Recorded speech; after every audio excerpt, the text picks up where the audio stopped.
जिला खगड़िया के अनुमंडल परिसर में नियोजित शिक्षकों का 32 महीनों से वेतन भुगतान नहीं होने के कारण विगत 7 दिनों से अनशन पर बैठना यह अपने आप में बड़ा सवाल पैदा करता है। अभी तक संबंधित पदाधिकारी द्वारा मौखिक रूप से सिर्फ आश्वासन दिया जा रहा है। वहीं शिक्षकों का उम्मीद और सब्र का बांध टूटते भी नजर आ रहा है। वजह यही है कि शिक्षक अब आत्मदाह का रास्ता अपनाने को हैं तैयार। नियोजित शिक्षकों सहित जिला शिक्षा पदाधिकारी से जब जनवार्ता टाइम्स के संवाददाता ने बात किया तो पदाधिकारी कुछ सवालों के बयान पर बचते नजर आए। आइए सुनते हैं क्या कुछ कहते हैं। से बैठे हुए आप लोग 27 से आज कितना दिन हो गया अनशन का आपको 8 माह करने के लिए जो बैठे, इसका मुख्य उद्देश्य क्या है? मुख्य उद्देश्य है कि 32 माह का वेतन मेरा रुका हुआ है, इसीलिए। कभी आपने ज्वाइन किया था? 2013 पेमेंट आपको मिल रहा था 2013 के बाद? कब से पेमेंट मिलना बंद हुआ था आपका? ऐसे 2006 से ले हुआ, उसके बाद फिर उसके बाद 13 में हुआ, रद्द होने के बाद लगातार चालू है। अभी क्या आपको आपके जो जॉब है उसको निरस्त किया गया क्या? नहीं, निरस्त नहीं किया गया। अच्छा, अभी वेतन चालू है आपका? वेतन चालू था, 32 माह से वेतन रुका हुआ। अच्छा, क्या मांग है आपका? मांग तो वही कि काम किए हैं, वेतन चाहिए। मैं पिंकी कुमारी प्रखंड शिक्षिका मध्य विद्यालय चक्की पार ओलापुर गंगौर में पदस्थापित हूँ। मैं 2007 में ज्वाइन की थी और 2007 से अभी तक मैं लगातार सेवा देती आ रही हूँ। और बीच में मेरे पदाधिकारी और मेरे जनप्रतिनिधि का कहना है कि जैसे आप लोग अनलीगल हैं, इसलिए आप लोगों को पेमेंट नहीं दिया जाएगा। 2012 में मेरा नियोजन को निरस्त कर दिया गया था। उसके बाद से हम स्टे ऑर्डर पे 2013 में हम फिर 2012 में ही ज्वाइन किए लगा सेवा से। हम लगातार कंटिन्यू 2007 से कंटिन्यू अभी तक सेवा दे रहे हैं। 2007 से आप कंटिन्यू सेवा दे रहे हैं, ठीक है, और बाकी 2000 बाद में जाके आपको निरस्त किया जाता है। तो इस बीच में क्या जो पदाधिकारी लोग हैं क्या उसको आपके डॉक्यूमेंट्स को वेरीफाई नहीं किए थे? ये जांच करना पदाधिकारी का काम है और कई बार हमारी सर्टिफिकेट हमारी नियोजन इकाई भी जांच कर चुके हैं और हमारे नियोजन का भी पुनः जब 2012 में हमारा नियोजन निरस्त कर दिया गया था तो उसके अगेंस्ट आधार पे निरस्त किया गया था क्या इस नियोजन में अनियमितता बरती गई है। तो इसके अगेंस्ट में हम लोग चले गए थे हाई कोर्ट से फिर डिसीजन हुआ कि इन लोगों को स्टे ऑर्डर हुआ। स्टे ऑर्डर में हम फिर काम करते रह गए। उसके बाद हमारे 11 साथी थे, उसी में से एक का आदेश आया कि इनको निरस्त करते हुए इस पैनल को फिर से इसमें नियोजन किया जाए। तो पुनः हम 5-6 साथी का नियोजन हुआ, जिसमें एक साथी ज्वाइन नहीं किया। हम 5 साथी ज्वाइन किए। 5 शिक्षक अभी लगातार सेवा दे रहे हैं और शुरू से लेकर 2007 से लेकर अब तक में हम 5 सेवा देते आ रहे हैं। इसमें किसी भी प्रकार की कोई त्रुटि नहीं सेवा में, लेकिन ये जांच करना ना करना ये पदाधिकारी की जिम्मेवारी है। और ये जांच कई बार हम लोगों की सर्टिफिकेट को भी कर चुके हैं। कई बार हम लोगों को नियोजन इकाई ये भी बता दी है कि नहीं आप लोग मतलब सही आप लोग का नियोजन है। बार बार वो, लेकिन इधर जब से ये भोली सिंह की वाइफ प्रिया कुमारी जो आई हैं, इनका कहना है कि नहीं आप लोग का नियोजन मतलब अनलीगल है, गलत बरता गया। 2013 में हमारा जो नियोजन हुआ था उस नियोजन को ये लोग नहीं मान रही हैं। और ये भोली सिंह कौन है? भोली सिंह मुखिया के पति हैं। मुखिया जी मतलब लेडीज हैं, उनके हस्बैंड हैं और उनकी पत्नी नहीं को किसी भी मैटर्स में इन्वॉल्व नहीं करते हैं। वो जो भी करते हैं तो भोली सिंह खुद करते हैं। और कई बार हम लोगों को भोली सिंह धमकाए भी हैं, ठीक है। और इसमें हमारे कहीं ना कहीं देखा जाए तो हमारे प्रतिनिधि और हमारे जो किरानी हैं जीवन पासवान, इनका पूरा महत्वपूर्ण योगदान रहा है किस चीज़ में? कि इन लोगों को पेमेंट रोकने में, ताकि हम लोगों का पेमेंट इसलिए रोका गया जब हम लोग का कोई भी किसी भी प्रकार की कोई त्रुटि नहीं है, ना सेवा में, ना मेरी सर्टिफिकेट में, ना नियोजन में। क्योंकि 2012 में जो नियोजन अनियमितता बरती गई वो उसको शुद्ध करके पुनः नियोजन 2013 में कर दी गई थी। इस पे किसी भी प्रकार का कोई क्लेम नहीं है 2013 के नियोजन में, लेकिन फिर भी इनका कहना कि नहीं ये नियोजन अवैध तरीके से किया गया है। ताकि ये चाह रहे हैं कि इस नियोजन को समाप्त कर हम अपने चहेते को इसमें अपने जो चहेते हैं या उनके जो रिलेशन हो उनके साथ क्या रिलेशन है ये तो मैं नहीं बता सकती, लेकिन उसमें कुछ महिला जो जीवन जी का कोई महिला जिनको वो बहुत प्रिय से चाहते हैं उनको चाहते हैं कि इस नियोजन में शामिल कर लें। भोली सिंह, ये चीज़ आप जो बोल रही हैं ये चीज़ आप कैसे बोल सकते हैं? अब वो क्या उनके साथ रिलेशन है ये तो हम लोग नहीं ना सर जानते हैं कि वो उनके साथ क्या रिलेशन, लेकिन वो चाह रहे हैं कि हमें इन लोग के नियोजन इसलिए पेमेंट रोके हुए ताकि फिर से नियोजन हो और इसमें उनकी भी जो साली हैं या पत्नी हैं जो भी हैं उनका नियोजन हो जाए। और इसमें हमारे प्रतिनिधि भी चाह रहे हैं कि उनके भतीजी का हो जाए, उनके आस पड़ोस के जो मतलब जो वोट करता हैं वो उनका हो जाए। आज आप यहाँ पे अनशन पे जो बैठे हुए हैं, अनशन का मुख्य उद्देश्य क्या है? हमारी मांग पूरी, चूँकि मेरा 31 माह से मुझे मानदेय नहीं मिला है, हमको मानदेय दिया जाए। मेरे बाल बच्चे भूखे हैं, घर में दाने नहीं है खाने का, इसलिए मैं अनशन पे बैठा हूँ।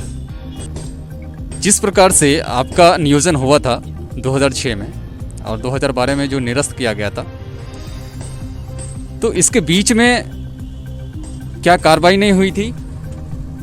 इसके बीच में कार्रवाई हुई थी, जो कार्रवाई होने का था सब हुई थी। कार्रवाई हुई जिसमें 2012 के बाद 13 में मेरा पुनर्नियोजन हुआ, पुनः मुझे नियुक्ति पत्र मिली। हाँ, उस समय भी हमको बैठाने आया था, मतलब हम लोग सर केन प्रकार हम लोग को शोषण किया गया था।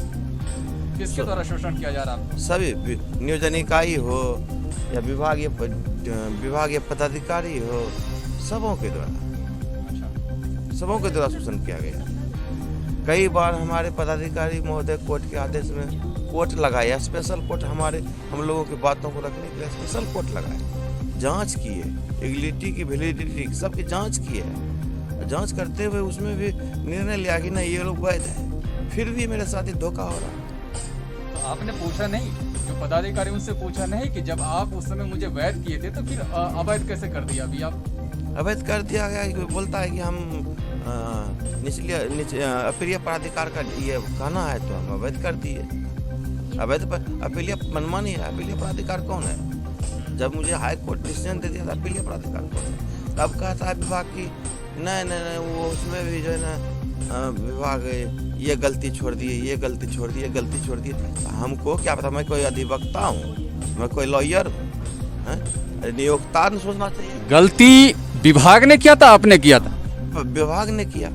ये उसका गलती विभाग करता है तो उसका सजा आप क्यों भुगतेंगे? यही तो मैं कह रहा हूँ, गलती की आप, मुझे क्यों दंड दे रहे हैं? मेरे बाल बच्चों को क्यों भूखे मार रहे हैं? यही तो मैं कह रहा हूँ, क्यों नहीं आपको दंड दिया जाए? उल्टा चोर कुतवाल को डांटे। गलती आप कर रहे हैं, गलती पे गलती, और मुझे अति कर रहे हैं, दोषी करार देते हैं और भूखे मार रहे हैं। सही बात। अगर प्रशासन के द्वारा यह मांग आपकी पूरी नहीं हुई तो आप क्या करेंगे फिर आगे? क्या रणनीति? सर अगली कार्रवाई तो सर हम आत्मदाह का करेंगे, आत्मदाह करेंगे सर। अगली कार्रवाई मेरी होगी, इसके लिए मैं बजाते सारे मनवाधिकार को, डीएम साहब को, एसडीओ साहब को, सारे को हम सूचना देंगे।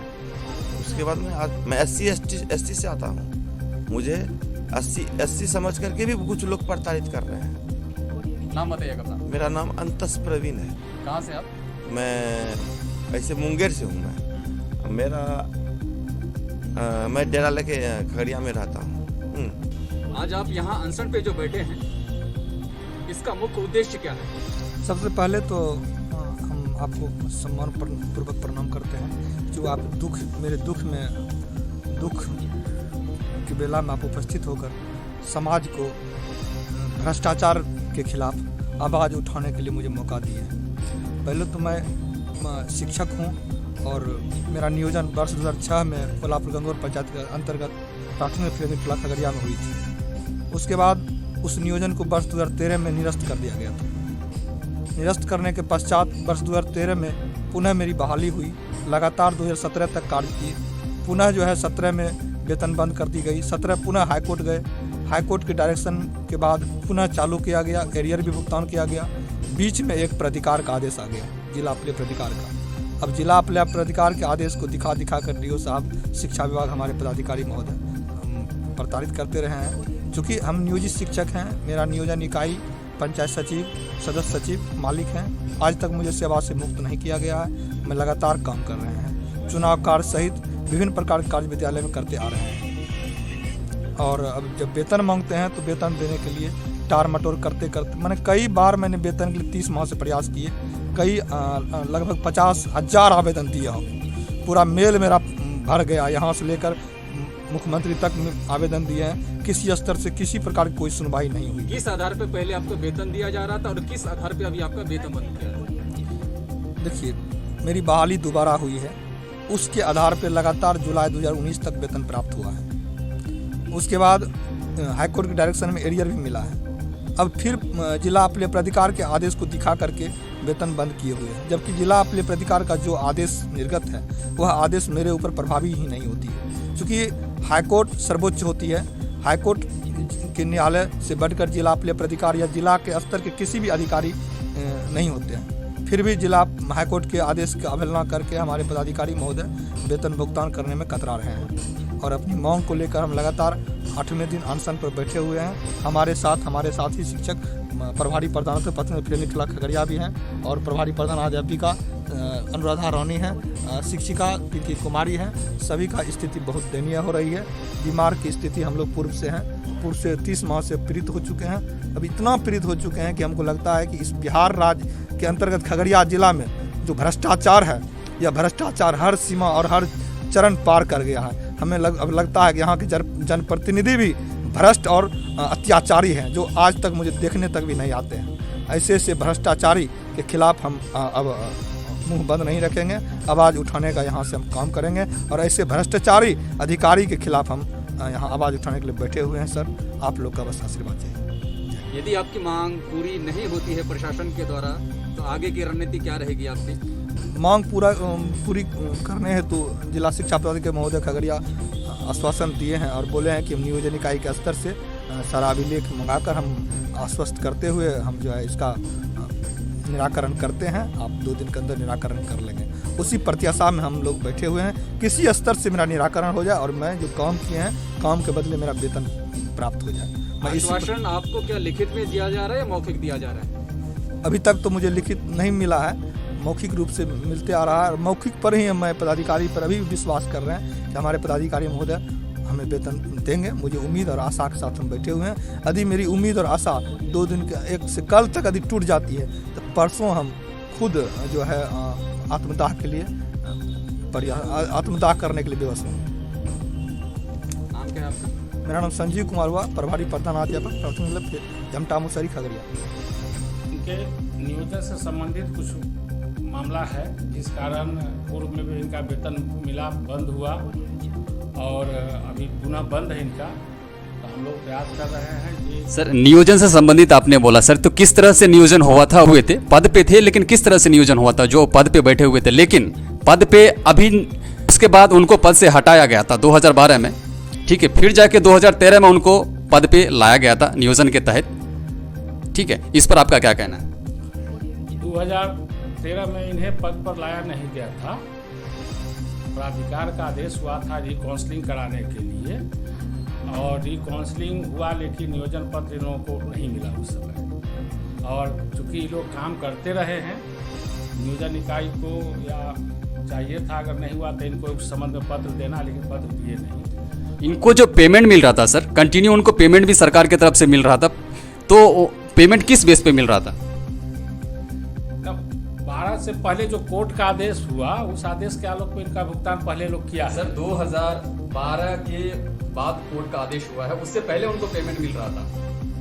तो उसकी जानकारी मैं अभी नहीं दे सकता हूँ आपको, क्योंकि फाइल से समझ लेने के बाद हम बताएंगे कि कब से उनका है। लेकिन प्राधिकार का एक आदेश हुआ था कि रिकाउंसलिंग करावे, नए ढंग से एडवर्टाइज करा करके सभी अभ्यर्थी जो 2006 के आवेदक थे, जिनका उस समय चयन हुआ था, बाद में उनकी नियोजन को रद्द कर दिया गया था, उन लोगों के बीच एक काउंसलिंग करा करके पुनः नए सिरे से नियोजन पत्र देना, तो वो हो नहीं सका था।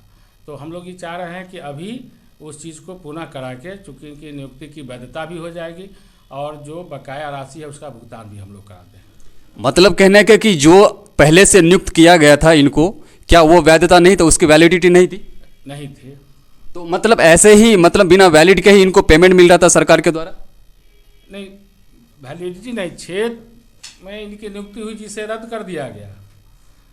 उसमें से 5 लोग थे जिनका काउंसलिंग ये लोग कराए, लेकिन नियोजन पत्र नहीं दिए, और वही 5 लोग काम करते रहे हैं। तो नियोजन पत्र विभाग के द्वारा ही मिलता है ना? नहीं, नियोजन इकाई के द्वारा मिलता है, विभाग के द्वारा। तो नियोजन इकाई की गलती को ही हम लोग झेल रहे हैं ना। यदि नियोजन इकाई उस समय कर लिया होता तो आज यह समस्या इनके साथ नहीं होती। तो सर, नियोजन इकाई की गलती है तो उसकी जो प्रॉब्लम्स है नियोजन इकाई की, तो उसकी सजा इन्हें क्यों मिल रही है, इन शिक्षकों को क्यों मिल रही है? इसके लिए तो आप नियोजन इकाई से भी कर सकते हैं ना। नियोजन इकाई से आप बात कर सकते हैं कि नियोजन इकाई क्यों नहीं उस समय माननीय कोर्ट के आदेश का अनुपालन किया, जिस कारण आज इन लोगों के साथ समस्या खड़ी हुई। जी, और आगे की क्या कार्रवाई हो सकती है? अभी हम लोग चाह रहे हैं इनके जो उसमें त्रुटि रह गई थी, कोर्ट के आदेश का अनुपालन हम लोग करा के इन लोग की समस्या का समाधान करा दें। ये लोग तो कह रहा है कि कल तक मेरा मांग पूरा नहीं हुआ था, आत्मदाह के लिए हम लोग तैयार हैं। मुझे ऐसी कोई सूचना नहीं है, और मुझे इन लोगों से लगातार बात हो रही है। कल भी हमारी बातचीत हुई है, और हम लोग अभी की मैं बात कर रहा हूँ, अभी की बात कर रहा हूँ। मैंने जब इनका इंटरव्यू लिया तो वो क्लियर रूप से बोल रहे हैं कि अगर वहाँ से मेरी मांग अगर पूरी नहीं होती है तो मैं कल से आत्मदाह के लिए तैयार हूँ। ऐसी कोई सूचना मुझे नहीं है, इसलिए मैं इस संबंध में कोई कमेंट नहीं करूँगा।